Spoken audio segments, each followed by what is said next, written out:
bonjour tout le monde. Très heureux de vous retrouver pour ce webinar de l'été. Et oui, c'est l'été. Du coup, tout le monde est en vacances. Donc, avec moi aujourd'hui, il n'y aura que les plus sérieux de la bande, je pense. Donc, n'hésitez pas à faire un petit coucou. Je vois qu'il y a Xavier. Salut Xavier. Il y a Mélissa. Hello. Étienne.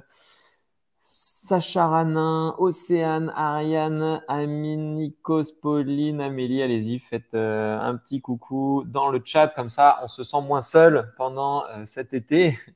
Et du coup, on va aujourd'hui bien parler de comment rater avec panache son projet de site internet, puisque oui, il est on va dire facile, quand on s'y prend bien, qu'on est bien structuré, que c'est la 15e fois qu'on fait son site, de réussir son projet de site web. Et il est mais tellement facile de rater aussi son projet de site que je vais... Eh ben, le but du jeu, bien entendu, c'est de vous montrer comment planter magistralement votre site, mais surtout de vous donner les billes pour le réussir et vous donner pas mal de tips, pas mal de contenus qui vont vous permettre de régler tout ça. Puis le but du jeu, c'est de faire en sorte que ensemble, ce monde soit meilleur et que les sites internet soient plus sympas, plus utiles et surtout qu'ils répondent aux différents objectifs que vous êtes fixés. Donc, je vais passer une heure pour vous partager un petit peu tout ça. Donc, comme d'habitude, je vais partager mon écran et si tout va bien, c'est celui-là. Yes, je crois qu'on est bueno. Pour ce fameux webinar sur les erreurs à éviter pour réussir son projet de création de site web. Bien entendu, je vous laisse mettre tous les commentaires qu'il faut. Comme ça, je pourrai répondre à l'ensemble des questions durant ce webinar sur cette thématique-là. Donc, allez-y, posez toutes vos questions dès que vous en avez. Donc, au sommaire, 3 phases. Donc, la première, c'est rater avec panache son site web avant même de le commencer. Ça, c'est fort. En 2, rater son projet pendant la réalisation de son site. Ça, c'est beaucoup plus commun. Et en 3, rater son utilisation après sa mise en ligne et faire en sorte que votre site ne serve strictement à rien. Pas plus tard qu'il y a quelques minutes, j'étais en discussion justement avec, très régulièrement. On regarde des projets et on se dit, waouh, dès le démarrage, dès le 1, il y a tellement de chances que ce projet foire complètement que ça joue beaucoup sur le fait, par exemple, que nous, on filtre énormément en amont les projets.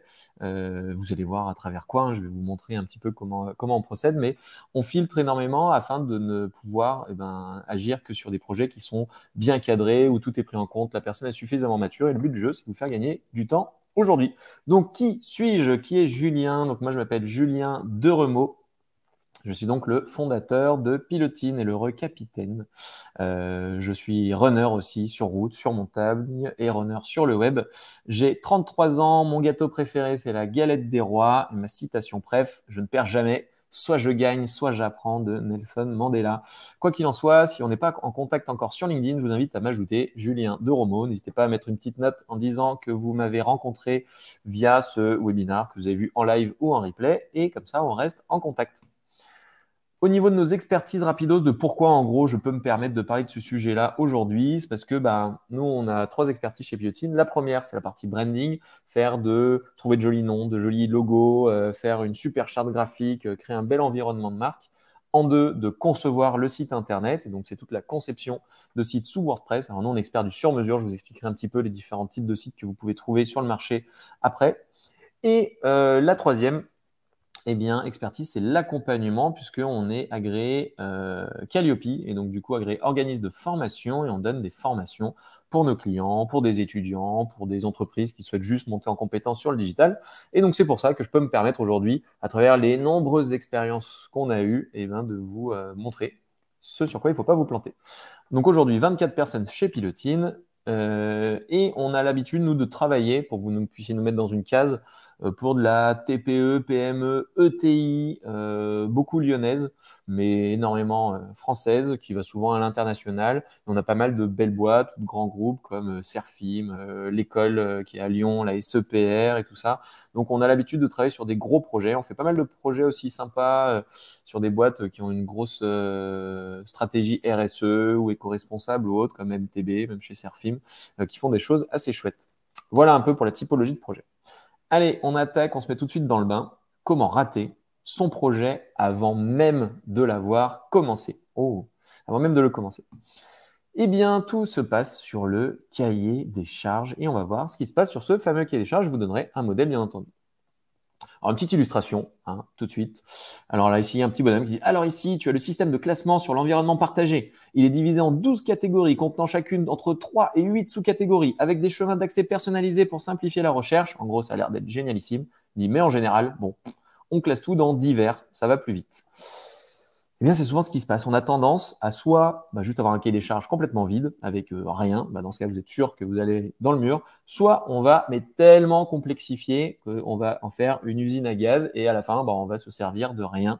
Donc, tout de suite, à cette étape-là, on peut économiser énormément de sous en essayant de structurer le cahier des charges pour ce qu'on appelle le MVP, Minimum Viable Product, ou le produit minimum viable, c'est-à-dire la version 1 de votre site qui va répondre à 80% de vos besoins. Vous connaissez tous la loi de Pareto, vous connaissez tous ce 80-20. On passe 80% de notre temps, des fois, à faire 20% des tâches, ou sur un cahier des charges, il y a 80% qui est vraiment utile, et puis il y a 20% qui va nous prendre énormément de temps, qui ne sert à rien. Et c'est ça qu'il faut dégager et mettre en V2. Alors, pour venir un petit peu sur ce cahier des charges et ce qu'il est attendu dedans, je vais vous dire un peu les éléments qu'il faut mettre dedans. Mais il y a 5 éléments à prendre en compte. Déjà, il y a votre stratégie. Et la stratégie, c'est la base. C'est ce qu'il y a tout en bas. On ne le verra pas sur votre site internet, la stratégie. C'est pas parce que vous dites à un freelance, à une agence en mode boum, il me faut un site, je le veux dans 2 semaines, et puis pafouf, et hop, on sort un site, que le site va servir à quelque chose. En général, il va servir à pas grand-chose parce qu'il n'y aura pas eu la phase stratégie. Donc, il faut vous caler sur la stratégie. La stratégie, c'est la stratégie de l'entreprise, la stratégie financière, commercial, marketing, de communication, même la stratégie RH. Est-ce qu'il vous faut un espace recrutement sur votre site? En tout cas, si vous n'êtes pas calé sur déjà la vision de votre boîte, sur ce que vous voulez de votre boîte, comment elle va évoluer sur les 3 prochaines années, qui a chez vous, quelle est votre stratégie financière, commerciale, marketing, communication, déjà, ça sert à rien de faire un site, vous n'êtes pas parti avec les bonnes bases. Travaillez d'abord votre vision avant de travailler votre site internet, c'est largement plus important. Ensuite, en 2, on a le périmètre du projet. Donc un peu dans quel cadre, quel CMS, on va revenir sur tout ça derrière.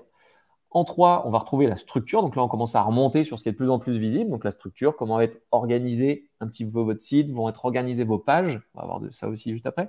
Le squelette, à quel point votre site il va être bien foutu. Il y aura la sidebar à gauche, le machin à droite, le truc, le bidule. Et tous les éléments vont être au bon endroit avec les bons textes. Et à la fin, la surface. Waouh, qu'est-ce qu'il est joli ce site internet-là. Il n'y a rien à dire. Il est vraiment magnifique. Mais avant que votre site soit magnifique, il y a boum, bim, bam, boum. Donc déjà, ça vous donne une idée de la charge, pas de la charge, de la maturité dont vous avez besoin. Donc il faut déjà que votre vision soit claire, il faut déjà que vous sachiez où vous allez, il faut connaître son budget, il faut savoir en termes de délai combien de temps ça prend, mais vous voyez que ça ne va pas se faire du tout en 1 semaine, 2 semaines, 3 semaines, ça va prendre un peu plus de temps que ça.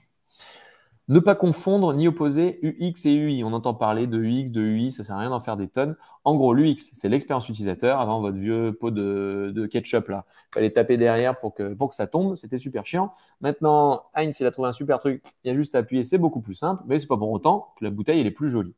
Donc, du coup, il y a un vrai sujet sur quelles sont les informations que je donne à mon utilisateur et celles qui vont être importantes, qui vont permettre de me référencer sur le référencement naturel, d'optimiser mon site pour le référencement naturel.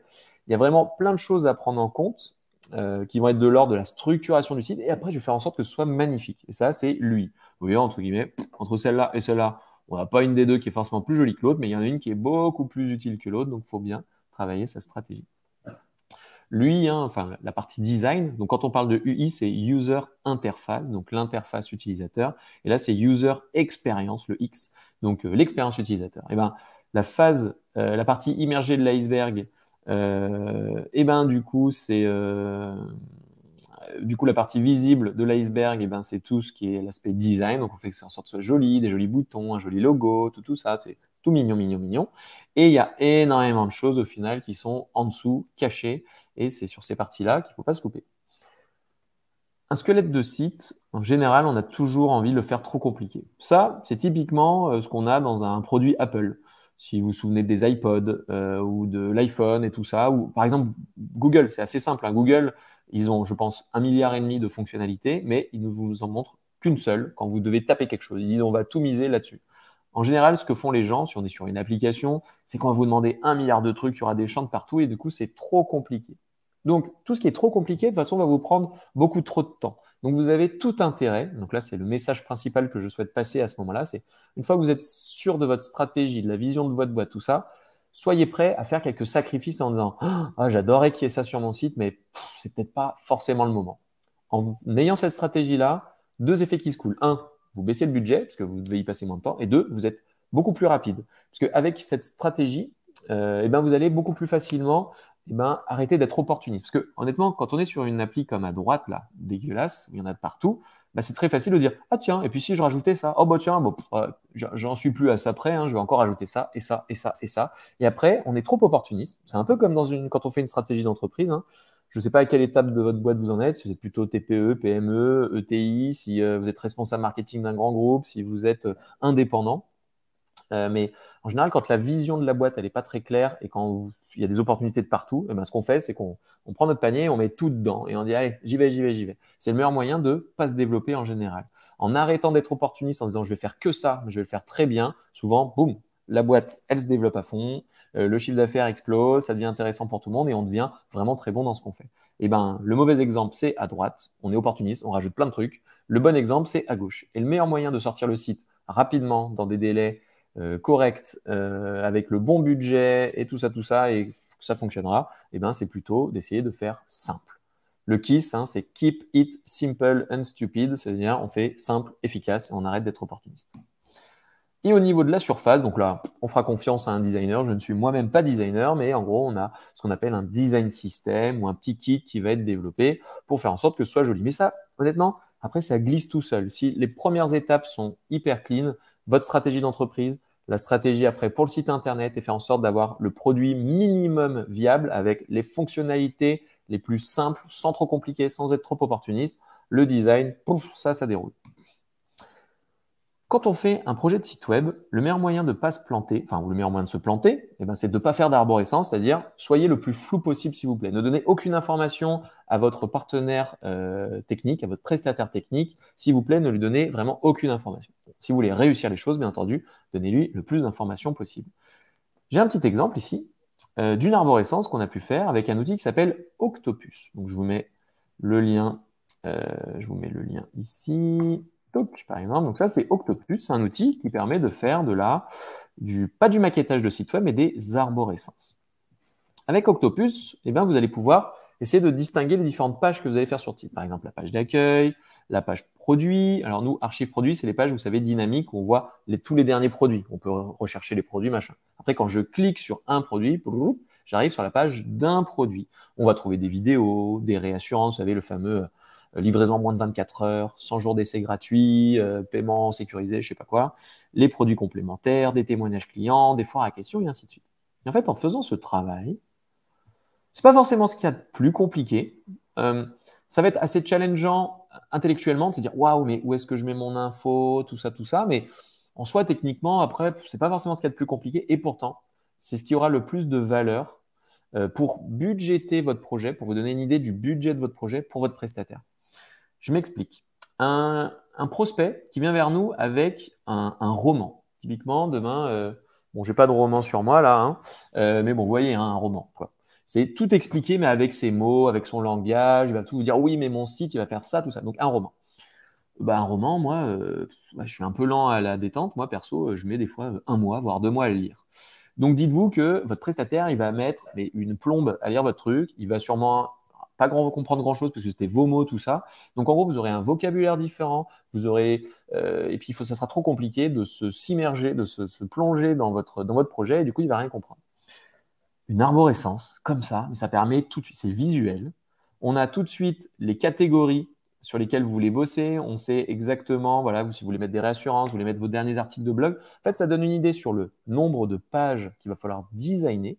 Donc, le nombre de pages qu'il va falloir intégrer, le nombre de pages de fonctionnalités qu'il va falloir développer, parce que là, qui sommes-nous? Bon, il n'y a rien à développer, nos produits, pas grand-chose, réassurance, blog. Ah, on dit, ah, donc là, il va falloir mettre un blog.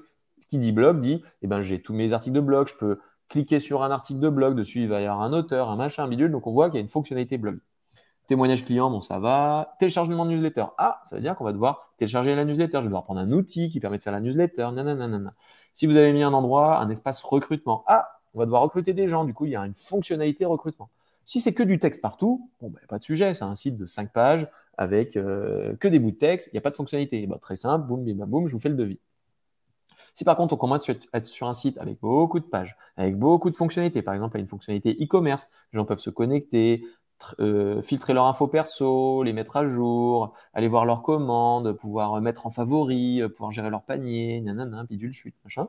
Et maintenant, on commence à dire, oula, ouais, il commence à avoir pas mal de fonctionnalités. Donc, le meilleur moyen de rendre compréhensible votre projet et de faire en sorte que le prestataire ne se trompe pas sur le chiffrage et sur l'étendue du projet, eh ben, c'est de réaliser une arborescence. Honnêtement, nous, si on n'avait que cette info, 90% des devis qu'on fait seront encore plus justes. Donc, du coup, ce qu'on fait, nous, vu qu'on ne veut pas se planter et qu'on est sympa, c'est qu'on fait avec tous nos clients ce travail d'arborescence, parce qu'il est rarement fait.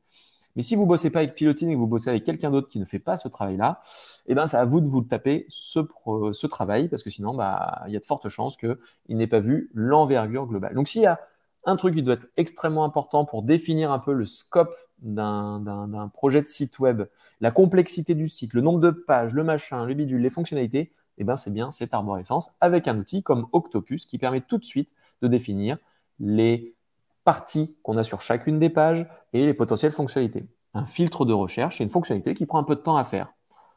Juste mettre quelques logos, ça prend pas de temps. Une carte, c'est pas très compliqué. Par contre, si vous avez 150 magasins avec un système de filtre ou sur la carte, là, ça devient compliqué. Et tout ça, eh ben, on s'en rend compte hyper facilement avec une arborescence digne de ce nom, faite avec Octopus, par exemple. Ok, donc j'insiste à fond sur l'arborescence. Je vous ai donné un modèle Octopus. Non, je ne vous ai pas donné le modèle. Si jamais ça vous intéresse, ben, n'hésitez pas à demander le modèle. Vous me le demandez sur LinkedIn et je vous le donne avec plaisir. J'ai des modèles pour des sites vitrines, j'ai des modèles pour des sites e-commerce, pour des sites plus institutionnels, machin. Donc, n'hésitez pas à me demander, soit dans le chat, soit en commentaire. Et puis, je pourrais vous donner des modèles avec plaisir. L'arborescence, voilà. Gros point d'attention, c'est hyper important, cette partie. En deux, eh bien, on a les petits add-ons. C'est les petits trucs que si on oublie de le dire au démarrage, eh ben, quand finalement on doit le faire en vrai, ça devient compliqué. Typiquement, si vous avez besoin d'être formé. En gros, il y a une différence entre je veux tout déléguer, tout sous-traiter et je veux me former en interne, je veux monter en compétence. Donc, c'est en lien avec l'équipe, on en reparlera juste après. Mais il y a plusieurs choses qu'on peut faire. On peut avoir des formations qui vont être associées au site internet. On peut avoir des contenus, c'est-à-dire on a besoin d'avoir des témoignages clients, des vidéos, j'ai besoin d'avoir des photos, tout ça. Bah, ça prend du temps.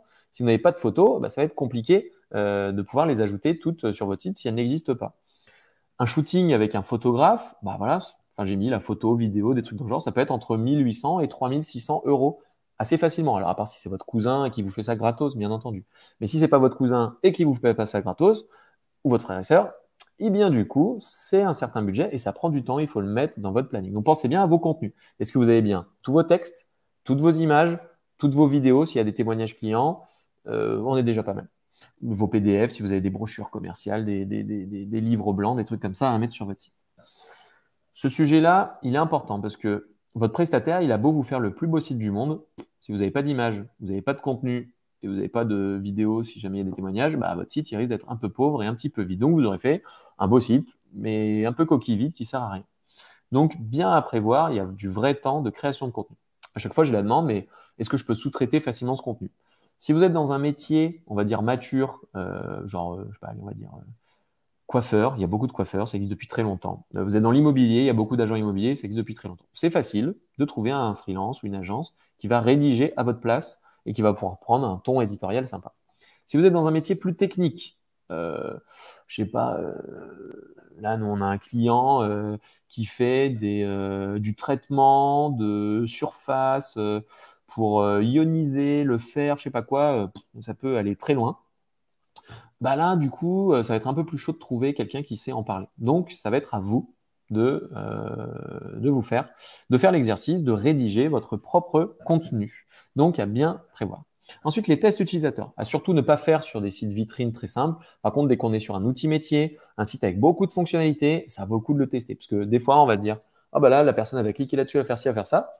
On va mettre le site entre les mains d'une personne et puis il ne va pas du tout cliquer là où vous pensiez qu'il allait cliquer. Et du coup, vous allez devoir faire des ajustements. Donc, à prévoir, quand on est sur des applications métiers assez avancées, des gros outils, à faire des tests utilisateurs, c'est important. Si vous êtes dans le cadre d'une refonte de site, ce n'est pas aussi simple qu'une création de site. Donc, à bien indiquer et à bien prendre en compte, notamment au niveau de l'export des contenus de l'ancien site pour les importer sur le nouveau. Si vous êtes sur un site e-commerce, il faut exporter vos commandes, vos clients, vos articles, vos photos pour après les réimporter de l'autre côté. C'est pas si simple, c'est pas en mode glisser-déposer, copier-coller. Si vous passez d'un système A à un système B, des fois, bah, ça va pas marcher, donc on va faire beaucoup de copier-coller. Si vous avez 4 pages, ça va. Si vous avez 1570 pages, comme on a souvent, là, ça va plus. Et là, c'est énormément de temps de copier-coller, soit il faut trouver des scripts qui vont automatiser ça, mais voilà, c'est pas anodin en tout cas en termes de travail. Vous pouvez après rajouter, si vous êtes sur des CMS comme WordPress, on va revenir après juste derrière sur les CMS, vous pouvez avoir des plugins, vous pouvez avoir des API externes, et c'est là que les choses peuvent commencer à se corser et qu'on peut avoir un site qui commence à partir en cacahuète totale. Donc en gros, tant que vous êtes sur un site vitrine, corporate, qui va joliment présenter vos produits, joliment présenter votre société et tout ça, ça passe. Dès qu'on commence à être sur un site multilingue, un site e-commerce, un site où les gens, où il y a un espace client, ils doivent se connecter pour télécharger je sais pas quoi, et puis ils peuvent faire ci, ils peuvent faire ça, en mode les sites un peu à la Airbnb, Blablacar, on commence à avoir des fonctionnalités. Là, ça devient beaucoup plus costaud. Donc, vous avez deux solutions à ce moment-là. Soit vous êtes un champion du monde, vous savez exactement ce que vous voulez et vous y connaissez techniquement, et donc du coup, vous faites un cahier des charges techniques aux petits oignons. Nous, on est en train de travailler avec un des leaders du camping en France. Et donc, on refait son site mondial. Honnêtement, ils nous ont envoyé un cahier des charges technique qui fait, je crois, 45 pages et c'est que des lignes de code, des machins, des bidules. Donc là, on sait que on est au bon endroit, ils savent de quoi ils parlent, on sait de quoi on parle, on va y arriver. Par contre, une même personne qui n'y connaît pas grand-chose techniquement nous dit hey, les gars, vous voulez pas refaire la refonte de notre site mondial et tout ça, en gros, débrouillez-vous, c'est le meilleur moyen que ça parte en cacahuète. Donc, si vous n'avez peu de compétences techniques, mais un gros besoin technique, ce que je peux vous recommander, c'est de faire un ou plusieurs ateliers avec votre prestataire ou avec un consultant qui ne fait que ça. Nous, par exemple, on le fait sur tous nos clients qui ont des gros besoins techniques. On fait des ateliers, ce qu'on appelle de workflow, c'est-à-dire on va déterminer comment fonctionne la boîte, quels sont les flux de données qu'il y a à l'intérieur de l'entreprise et en gros, comment on structure toutes ces données pour après les faire apparaître sur le site Internet. Mais ça peut prendre facile 1, 2, 3, 4 jours. Donc, c'est un budget aussi. Ça peut être facile 1000, 2000, 3000, 4000 euros juste pour cette partie-là pour se dire, OK, ça va fonctionner votre truc. L'outil que vous avez, par exemple, je sais pas, Salesforce, vous avez Zoho CRM, vous avez HubSpot, vous avez ActiveCampaign, Mailchimp, machin, bidule, vous avez je ne sais pas quel outil qu'il faut connecter avec votre site Internet, un outil de gestion, un outil commercial, un outil de facturation ou autre. Et ben, pour réussir à le connecter, il existe plein de solutions. On peut le faire via un import fichier Excel, on peut le faire via un flux RSS, on peut le faire avec un plugin, on peut le faire en développant. On a 150 façons de le faire.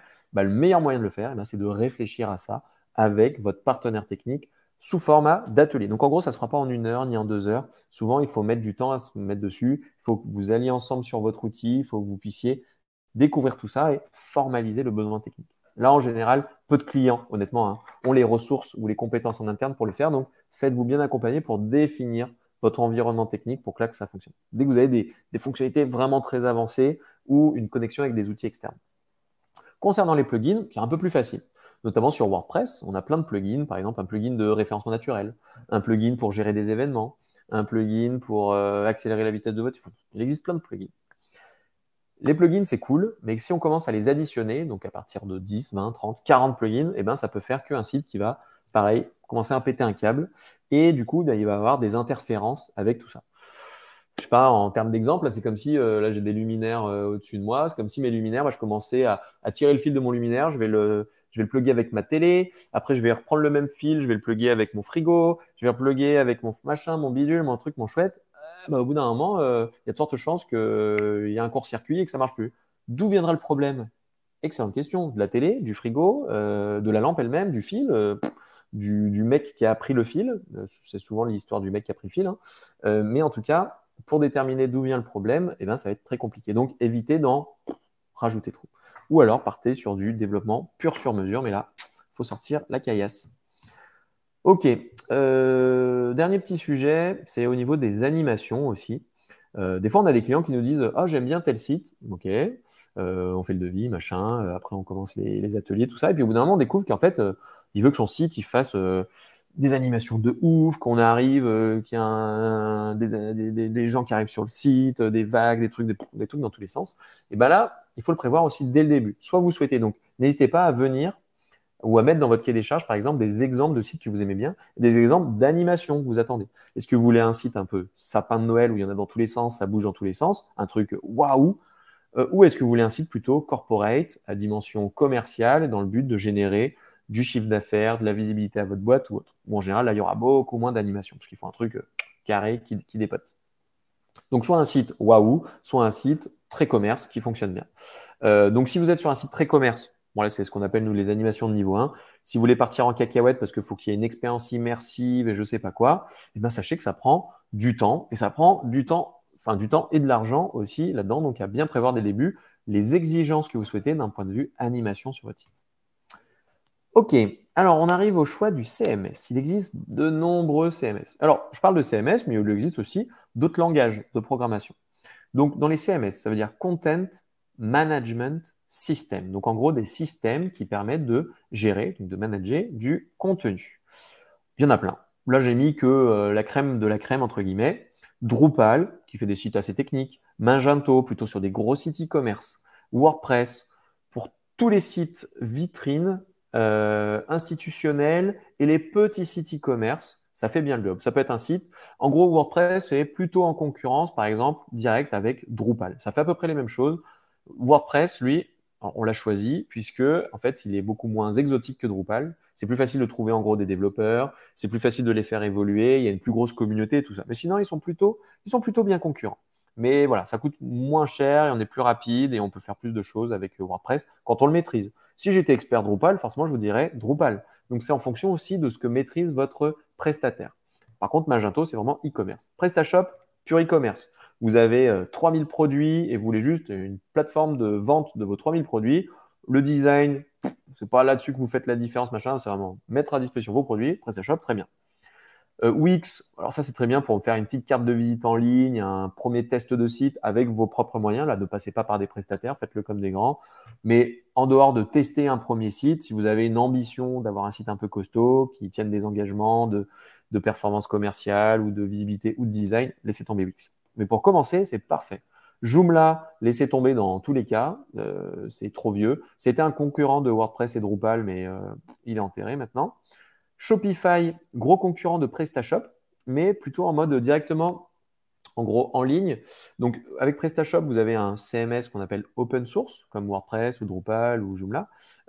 Shopify, pour le coup, c'est ce qu'on appelle un truc propriétaire. C'est-à-dire que là, pareil, vous voulez faire un premier site e-commerce qui est pas trop mal avec une centaine de produits, très bien.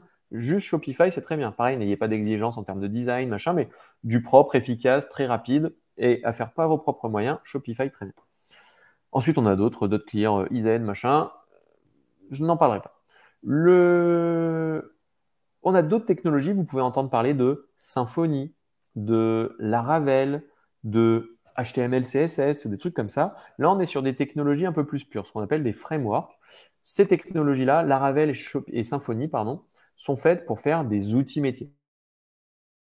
C'est pour faire soit des sites vitrines un peu costauds, soit des sites e-commerce simples ou costauds. Si vous voulez commencer à faire un outil métier, par exemple, vous voulez développer, enfin, vous voulez faire un outil, un peu un logiciel, vous voulez demain refaire Doctolib, Airbnb, Blablacar ou je ne sais pas quoi, surtout ne passez pas par un seul de ces trucs-là que je viens de vous montrer. Il faut passer par du développement sur mesure. Donc, c'est-à-dire voilà, Symfony ou Laravel, il existe plein d'autres. Et avec ça, vous ferez du sur-mesure. Par contre, les budgets, là, on explose.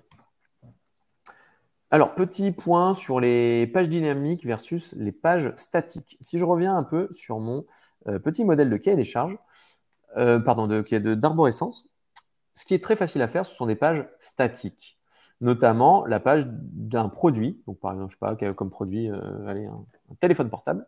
Si je mets la page d'un téléphone portable, l'iPhone machin bidule, eh bien, c'est une page statique. C'est-à-dire que ici, bah, je peux mettre ma photo, je vais mettre des textes, je vais mettre une vidéo, je vais mettre des témoignages clients, tout ça. Et vous pouvez créer autant de pages que vous voulez. On a ensuite les pages dynamiques. C'est les pages qui vont se générer toutes seules comme des grands.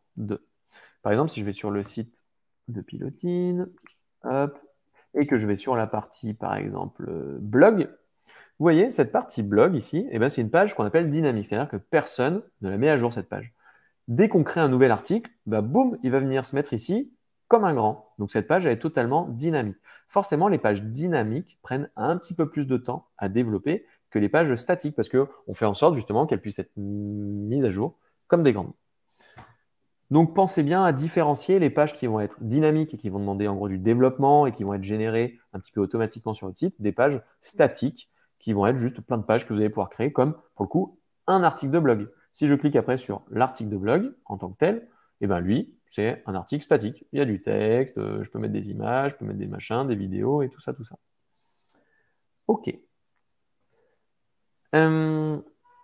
Ensuite, en termes de méthode de gestion de projet, si vous êtes sur un projet vitrine ou e-commerce, voilà, projet corporate ou projet de vente en ligne, plutôt standard, on va passer par le mode en général cascade. C'est-à-dire que le cahier des charges sera notre feuille de route.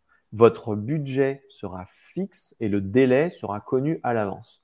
C'est-à-dire qu'on pourra vous dire, cher monsieur, madame le client, votre projet, il va mettre 3 mois, il va vous coûter 15 000 euros et ça devrait le faire. OK, si le cahier des charges est béton, ça va le faire en général. Si le cahier des charges est moisi, c'est la catastrophe. Pour les sites un peu plus costauds, un peu plus gros, en général, où il y a beaucoup de développement, où en gros, ça peut durer 2-3 ans, et bien là, on va partir plutôt sur de la méthode agile en général. C'est-à-dire que votre cahier des charges, il va être flexible et changeant. On va commencer par une première version du site, light, qu'on va faire peut-être en un mois, et après, on va commencer à rajouter des briques, rajouter des briques, rajouter des briques. Et donc là, pour le coup, par contre, votre délai, il n'est pas connu à l'avance. Ça peut durer 1 an comme 150 ans. Et votre budget, il n'est pas connu à l'avance non plus. Ça peut être 10 000 comme 100 millions. Là, c'est comme une entreprise. Dans une entreprise, vous avez des fois des projets. Les projets, vous pouvez les gérer en mode cascade, mais la gestion même de votre entreprise, vous la gérez en mode agile. Vous ne savez pas exactement quel sera votre chiffre d'affaires dans 10 ans. Et bah, si, vous savez que ça prend 10 ans, tout ça, mais ça évolue en permanence. On peut pas, il y a tellement de paramètres qui rentrent en compte qu'on prend de la méthode agile. Par contre, quand on est sur un micro-projet à l'intérieur de la boîte, comme un site internet où on sait exactement où on va aller, ça, on le fait en mode cascade. C'est-à-dire qu'il y a un planning, on a un Gantt, c'est logique, on a des étapes, on a des systèmes de validation et on a un cahier des charges qui tient la route. OK, dans votre cahier des charges, on a besoin de 5 points au démarrage. On a besoin de connaître votre histoire, parce que ça peut donner des indices sur ce qu'on mettra après sur le site, de votre positionnement, comment vous positionnez par rapport à la concurrence, qu'est-ce qui fait votre vraie différence par rapport aux autres. On a besoin de votre cible, à qui on s'adresse. Si on s'adresse à un responsable marketing ou à un ou une responsable technique, eh ben, on ne s'adressera pas de la même façon. On va utiliser plus de mots techniques dans le deuxième cas et plus être dans donner de la valeur, vendre du rêve si on est dans le cas du marketing, pour être très cliché. Ensuite, votre marché. Quel est votre marché? Quelles sont vos cibles? Les entreprises? Est-ce que vous êtes plutôt sur du c'est dans votre positionnement, haut de gamme, moyenne gamme, bas de gamme, des trucs comme ça, mais au niveau de votre marché, vraiment, comment vous positionnez? Est-ce que vous êtes plutôt leader? Est-ce que vous êtes outsider? Est-ce que vous êtes au tout début? Et ainsi de suite. Et quelles sont un peu votre concurrence et comment vous positionnez par rapport à votre concurrence. Mais en gros, il faut qu'on apprenne à bien vous connaître en amont. Ensuite, il va falloir décrire un peu plus vos besoins. Quels sont vos besoins en termes de référencement, en termes de fonctionnalité? Voilà, quels sont tous les besoins de votre site? Pourquoi vous faites ce site-là? Quel est le but? Quel est l'objectif? Et tout ça. Donc voilà, quels sont les objectifs à atteindre? Est-ce que c'est un nombre de visites? Est-ce que c'est un nombre de ventes? Est-ce que c'est un chiffre d'affaires? Est-ce que c'est un nombre de leads que vous souhaitez générer à travers votre site? Et ainsi de suite. Et à l'après, on va prendre aussi des inspirations. Ça, c'est pour le côté plutôt design et fonctionnel. Vous mettez 3 sites que vous aimez bien, 3 sites que vous détestez. Ce qui est bien aussi, c'est de mettre les sites des concurrents et ce que vous aimez ou pas chez les concurrents. Comme ça donne pas mal d'indices sur ce qu'on devra faire après pour la suite. En tout cas, en ne donnant pas ces enjeux, par exemple, il y a des clients, des fois, ils nous disent ouais, moi j'ai une charte graphique, mais bon, je vous la donne pas. Comme ça, on laisse libre cours à votre imagination. Eh ben, ok, mais c'est le meilleur moyen de se planter, ça. Parce que, et bizarrement, hein, les clients qui nous ont fait ça, on s'est planté. Pourquoi? Parce que nous, on a fait une super présentation, une super proposition de design. Et après, ils disent ouais, mais en fait, bah, ça correspond pas trop à notre charte graphique. Oh, bah tiens, tu m'étonnes. Ça correspond pas trop à ce qu'on voulait, en fait. Ah, bah tiens, tu m'étonnes. Donc, du coup, plus vous donnez d'éléments, moins vous cachez de choses, meilleur sera votre projet. Cacher des trucs, ne pas tout dire, c'est le meilleur moyen de se planter. Ne pas donner vos objectifs. En disant, oui, moi, mon site, voilà, je donne pas trop mes objectifs parce que euh, ça ne sert à rien. Dites, donnez clairement des objectifs. Essayez de caler des objectifs SMART, les fameux objectifs SMART. Vous mettez un truc mesurable, atteignable et tout. Je veux qu'il y ait 3000 visiteurs sur mon site d'ici 3 ans. Je veux faire tant de ventes et machin. Et comme ça, on arrivera, nous, à cadencer un peu le projet, à vous faire même les recommandations qui vont bien. Si vous voulez être challengé, comme un projet d'entreprise, hein, ma boîte, moi, quand j'ai lancé, j'en ai parlé à plein de personnes. Ça a été le meilleur moyen que les gens me disent ah bah là, en fait, c'est bien, vas-y, continue dans cette voie. En disant bah là, peut-être que tu es en train de te planter. Ah ouais, pas con, j'y ai pas pensé. Si vous gardez secret votre projet d'entreprise, vous n'allez pas avoir de retour et puis ça va prendre des plombes et puis vous allez faire plein d'erreurs. Donc, du coup, eh ben, mettez un maximum d'informations sur ce que vous aimez ou pas. S'il y a un site que vous kiffez, vous aimeriez bien avoir à peu près le même, mettez-le tout en disant bah, je le kiffe, j'aimerais bien avoir le même, mais bon, on ne peut pas se permettre d'avoir exactement le même, donc inspirez-vous-en fortement, mais voilà quoi. Mais n'attendez-vous pas à ce que ça tombe tout cru de la part du prestat, il faut lui donner un maximum de billes. Sans lui donner non plus tout. Enfin, sans non plus trop lui orienter le travail en disant je veux exactement ça. Ou plutôt en lui disant ah, le logo, tu l'as mis un peu trop à droite, mais si vous commencez à être trop pointilleux après derrière, en général, on va se planter aussi. Bon, on reviendra là-dessus après. Au niveau de l'équipe, eh ben, un projet de site web peut intégrer beaucoup de métiers. On peut avoir le chef de projet, le graphiste, le web designer, on peut avoir un intégrateur, un développeur web, un rédacteur, un web marketer, un community manager, un chargé de SEO. Bon, j'ai pris ça sur une boîte qui faisait du SEO, donc forcément, ils sont mis au milieu. Si j'avais fait le même graphique, je me serais mis au milieu en disant c'est le site internet et tout. C'est le chef de projet. Quoi qu'il en soit, il y a besoin d'avoir à peu près toutes ces compétences. Donc, si vous cherchez à faire un projet complet qui tienne tous les engagements dont on a besoin quand on fait un site web, eh ben, sachez que si vous passez par un freelance, ça va être chaud, à part si vous avez toutes les autres compétences de votre côté, d'y arriver. Si vous avez, bon, on reverra après un peu les prestats et dans quel type de boîte il faut prendre quel type de prestat. Mais en tout cas, vous voyez que ça demande beaucoup de compétences. Et une personne seule, enfin même moi, hein, demain, j'ai beau être le plus sympa du monde selon moi, si demain j'essaye de faire votre site internet tout seul comme un grand, mais j'y arriverai juste pas parce que je n'ai pas toutes les compétences, je n'ai pas toutes les qualités requises pour tout faire. On a besoin un petit peu de tout ça. Par exemple, nous chez Pilotine, on a internalisé, je crois que je l'ai mis après, ouais. On a internalisé la partie gestion de projet, la partie graphisme et web design, la partie accompagnement SEO à la création et refonte de site, pas après la partie où tous les mois on va faire des articles de blog, tout ça, mais la partie gestion, production du contenu, ça on l'a pas internalisé par exemple parce que souvent c'est le client qui s'en occupe vu que le client est le plus à même de parler avec ses mots, d'utiliser son jargon technique ou en tout cas de pouvoir parler de son métier. On a internalisé toute la partie intégration web, développement web. Et ça, pour le coup, on ne le propose pas forcément à nos clients. La partie community management, on propose la partie marketing automation parce qu'elle est en lien avec le développement commercial de l'entreprise. Nous, en gros, tout ce qu'on propose, c'est en lien vraiment avec le développement commercial.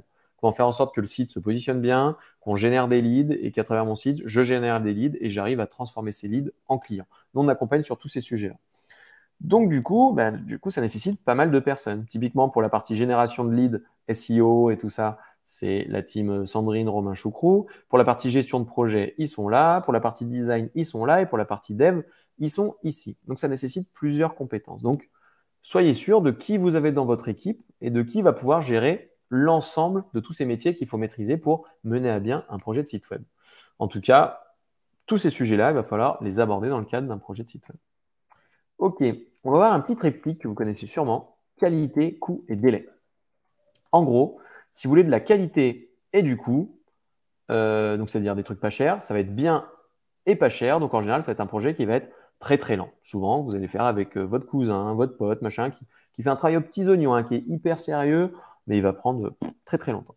Si vous voulez un truc pas cher et très rapide, et ben en général, la qualité elle va être plutôt toute pourrie, ou alors vous allez prendre un truc prêt à l'emploi. Typiquement, soit si on prend un exemple Qu'est-ce qu'on pourrait prendre comme exemple? Je veux me créer une caisse à savon. Ok, très bien. Soit, bah, du coup, je vais me renseigner sur les caisses à savon, je vais prendre un expert en caisse à savon et je vais faire une caisse à savon de ouf aux petits oignons. Soit, bah, du coup, je me la fais moi-même, ça va être très rapide, ça va pas me coûter très cher. Je prends mon carton, je mets 2 roues et puis la caisse à savon, bah, elle va faire une certaine distance, puis au bout d'un moment, elle va se péter la gueule. C'est le principe même des caisses à savon. Donc là, on sait que la qualité est faible, mais par contre, je l'ai fait pour pas cher et ça a été très rapide. Si je veux un truc aux petits oignons, vraiment qualitatif, et que je le veux très rapide, et ben, souvent, il va être très cher. Bien entendu, le top du top, c'est quelque chose de qualitatif, qui est fait dans des délais raisonnables et pour un coût assez raisonnable, mais ça, eh ben, c'est très compliqué. Donc, en général, il faut se positionner. Nous, typiquement, chez Pilotine, on se situe dans les projets de qualité, dont le délai est plutôt long et avec des coûts qui sont, enfin, d'être très qualitatif avec des délais pardon qui sont corrects entre 3 et 6 mois en général chez nous et des coûts qui sont corrects dans le marché. On n'est pas les plus chers, on n'est pas du tout les moins chers, mais du coup, nous, on va mettre le créneau à fond sur la qualité de notre accompagnement pour qu'à la fin, le client il soit vraiment satisfait, même s'il a mis peut-être un peu plus cher que s'il était passé par une personne en freelance et que le délai a pris un peu plus de temps. Donc, nous, on va miser à fond sur la qualité. Donc, après, à vous de voir où est-ce que vous positionnez et avec quel partenaire il va falloir vous accoquiner. Au niveau du délai, eh bien, par exemple, ça, c'est un projet type chez Pilotine qui peut prendre jusqu'à 18 semaines. Parce que il y a plein d'étapes. Conseil et recherche, après on fait la réunion de lancement, on fait les wireframes, on valide les wireframes, donc c'est toute la partie ergonomique, l'UX. Après, on valide l'UI, le web design, on fait la V1, la V2, machin, on valide tout ça. Après, on développe, après, on forme le client, après, il y a l'intégration des contenus et après, il y a la mise en ligne. Donc, en gros, si demain, vous signez avec nous en disant c'est parti, je veux mon site et on démarre en septembre, il y a de fortes chances qu'il soit mis en ligne plutôt début 2024. Très compliqué de vous dire, OK, en un mois, votre site, il est sorti. Si on met en place, bien entendu, tout cet arsenal-là, vous pouvez aller beaucoup plus vite en misant ou en baissant en qualité. Du coup, si on parle de qualité, tout de suite. Alors, au niveau du marché qu'on a des agences ou des personnes qui accompagnent dans le web, on a les freelances qui sont plutôt orientés créa. Comme je vous dis, c'est très compliqué d'être fort partout. Donc, il y en a, ils vont plutôt être créatifs, des bons designers, des freelances qui vont être plutôt dev. En général, le freelance créa va vous faire un design tip top. La technique, elle va être pas ouf. C'est-à-dire, votre site, 1 an ou 2 ans après, il va être un petit peu flingué, mais il va tenir bon quelques temps. Au niveau du prix, on sera assez abordable. Au niveau de l'accompagnement, on aura un petit accompagnement, mais il va se faire plaisir, en gros. Freelance dev, lui va se faire plaisir, mais plutôt sur l'aspect technique. Donc le design va être un peu pas ouf. Au niveau du prix, c'est un petit peu plus cher que quand vous passez par un créa, parce que le développeur a tendance à un petit peu tout complexifier. Et l'accompagnement, pareil, le minimum. Donc vous pouvez vous dire, OK, je prends une team, un freelance créa et un freelance dev. Ça peut fonctionner aussi, mais du coup, en termes de prix, ça commence à augmenter. Et puis, vous avez le meilleur des deux mondes, tout ça, mais ça vous demande de faire de la gestion de projet et tout. C'est pas le même. Nous, avant Pilotine, on était plutôt pas freelance, parce qu'on était un peu plus, on était 5-6, mais on était plutôt dans la case des geeks, des devs.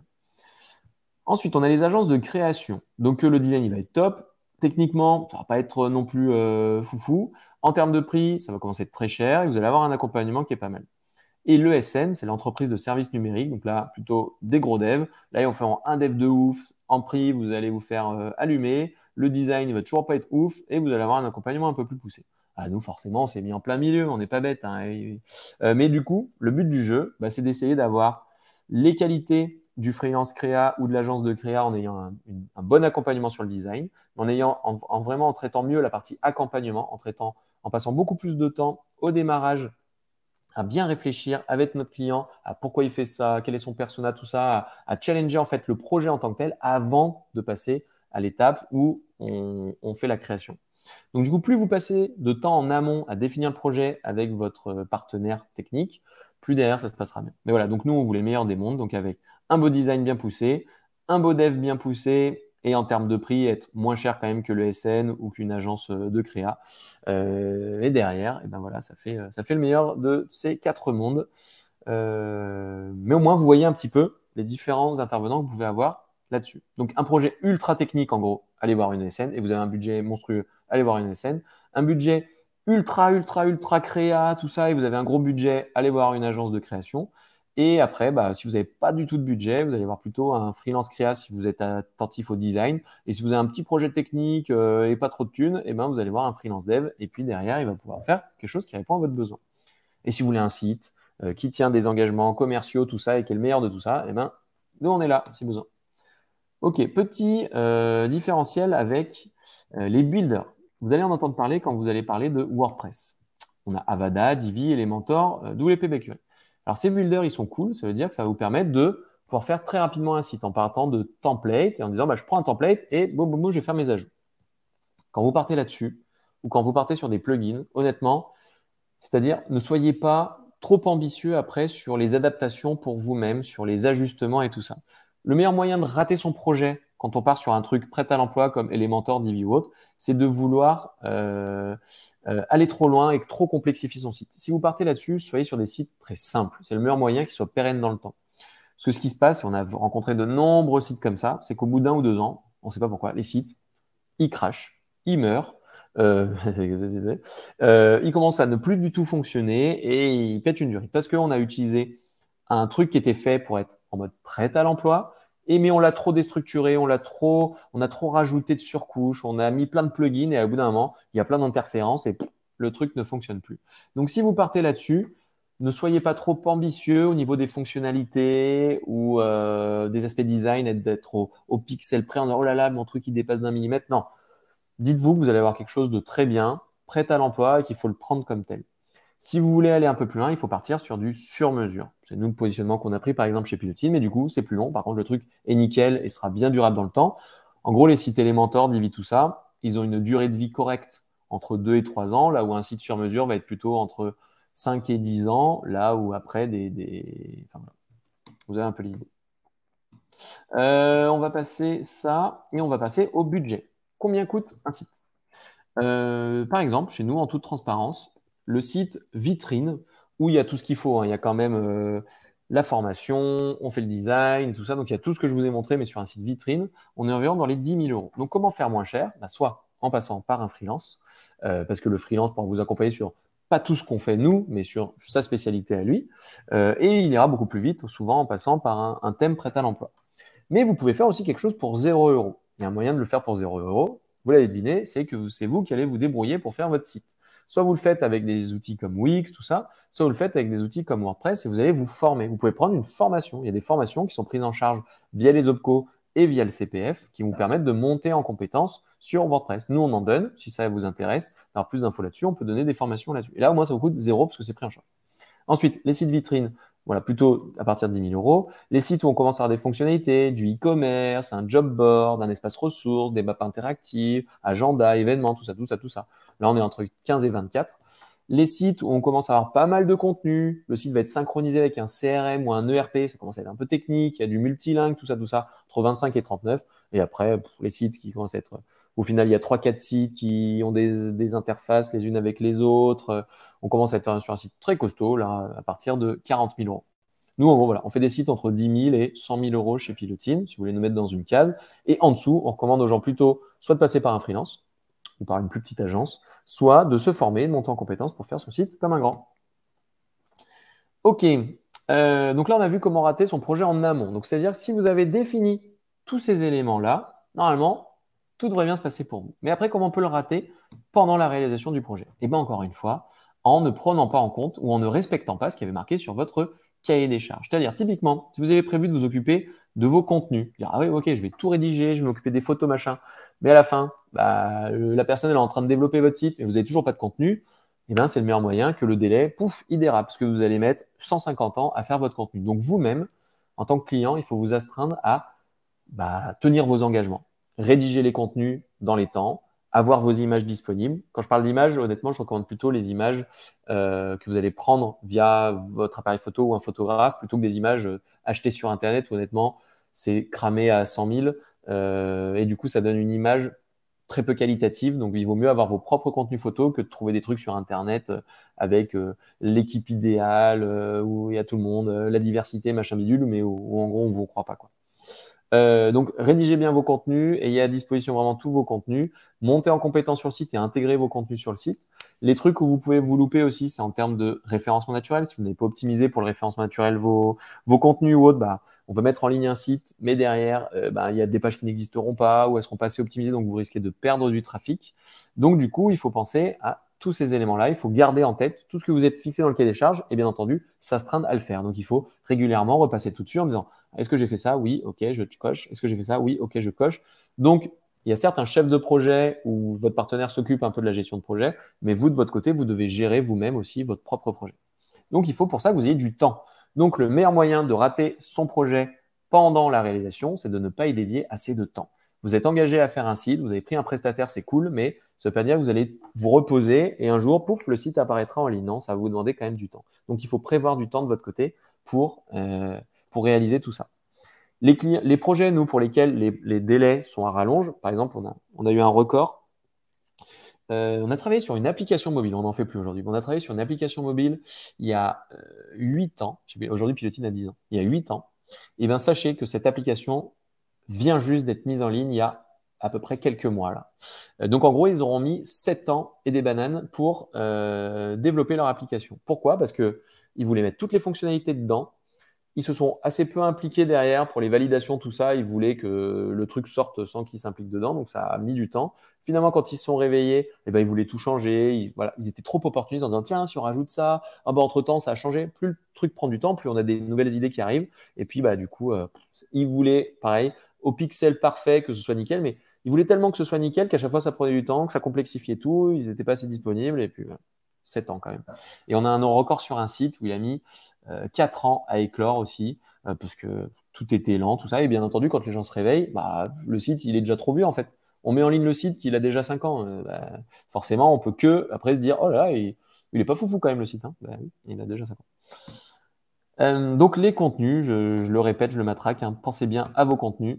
Intégrer les contenus et tester le site, ça va être important. Tout ne repose pas que sur votre prestataire. Vous aussi, il faut regarder ça parce que bah, une fois que le site est mis en ligne, si vous attendez un an avant de dire oh tiens d'ailleurs ça sur cette page-là ça marche pas trop, bah, le prestataire vous dira juste bah, désolé mec c'est un peu trop tard. Donc du coup intégrez bien vos contenus, testez bien votre site dans tous les sens avec mobile tout ça. Donc tout ça, ça prend du temps. Donc dédier du temps à ça, c'est important.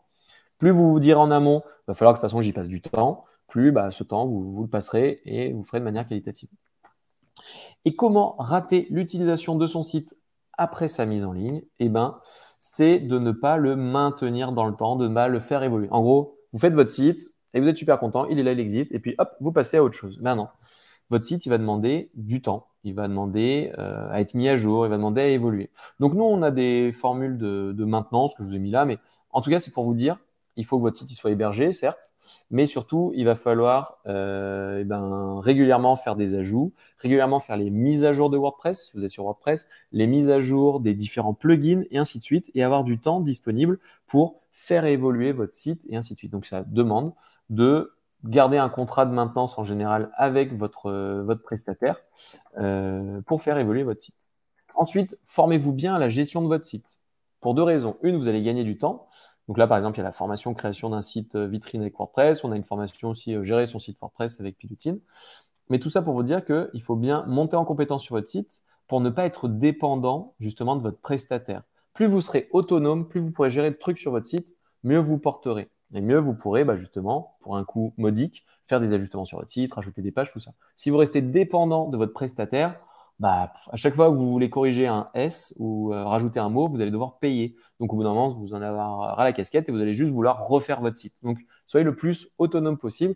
Assurez-vous bien que votre prestataire vous donne accès à la majorité de ce que vous pouvez éditer sur votre site. Changer les images, changer les textes, rajouter des pages, faire évoluer certains contenus. Vous avez la main sur 95% de votre contenu. C'est hyper important pour que votre site soit évolutif dans le temps. Eh bien, voilà, je vous ai montré un petit peu tout ce qui vous permettait de rater votre site internet et surtout de réussir un petit peu ce projet. Donc, ce que je vous propose, eh bien, c'est de passer aux questions, si vous avez des questions. Donc, allez-y, n'hésitez pas à poser des questions. Et qu'est-ce que j'avais pour aller plus loin? Oui, du coup, on a une chaîne YouTube. Donc, si ça vous intéresse d'avoir plein de trucs, par exemple, sur notre chaîne, Hop, je vous mets là. On peut mettre le son.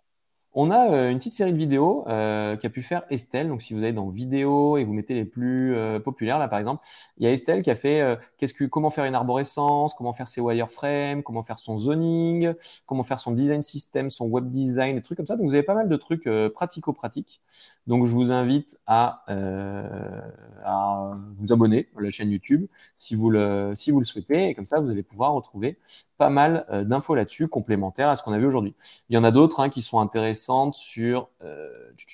Il y en a un, c'est comment créer son cahier des charges, là, les points essentiels pour son cahier des charges, combien coûte un site WordPress, comment ci, comment ça. On a fait plein de contenus intéressants, donc n'hésitez pas à aller vous renseigner si vous avez des questions là-dessus.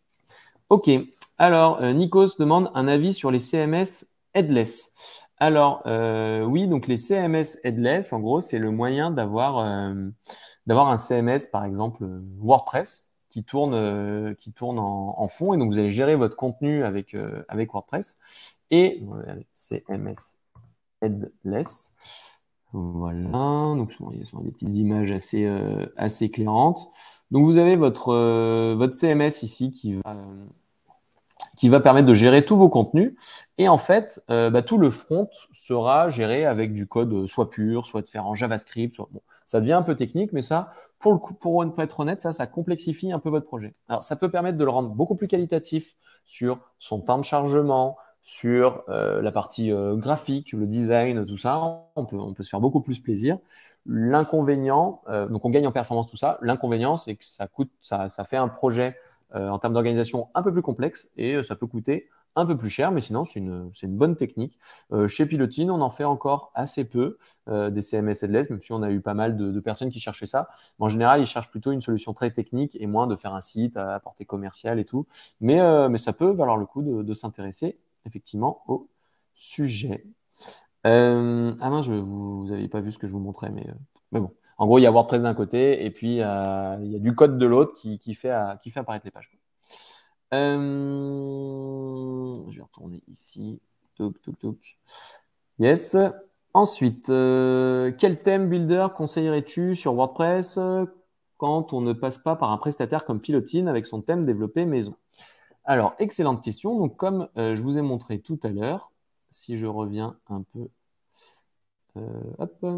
si je reviens sur la partie où on avait Divi Elementor. S'il y en avait un que je devais vous recommander parmi tout cela, honnêtement, ça serait quand même Elementor. Elementor, par exemple, nous, je sais qu'on a 95% des sites qu'on fait en sur-mesure avec notre thème développé sur mesure. Avant, on était sur un truc qui s'appelle le PiloPress. Maintenant, on est passé sur Gutenberg, donc qui est la version vraiment native de WordPress, qui permet de faire vraiment un travail très propre, très quali, et faire en sorte que l'utilisateur, c'est-à-dire le client, il puisse gérer l'ensemble de son contenu assez facilement. Mais si vous deviez en choisir un qui permet quand même d'avoir un site assez bien fait et assez pérenne, ça serait quand même Elementor par rapport aux autres. WP Bakery et tout, c'est souvent pas foufou. Avada aussi, Divi aussi, ça rame un petit peu. Du coup, Elementor. Et donc, nous, ce que je disais, on a 5% des sites qu'on fait quand même avec Elementor, pardon, quand on a besoin d'avoir des sites qu'il faut réaliser en termes de délai un peu plus rapidement, tout ça. Mais voilà, c'est toujours quand même moins qualitatif en termes de code. Donc, les sites sont toujours un tout petit peu plus lents, un tout petit peu plus chiants à maintenir et tout ça. Mais ça peut faire le job pour des petits sites vitrines ou des tout petits sites e-commerce. C'est pas mal. Voilà.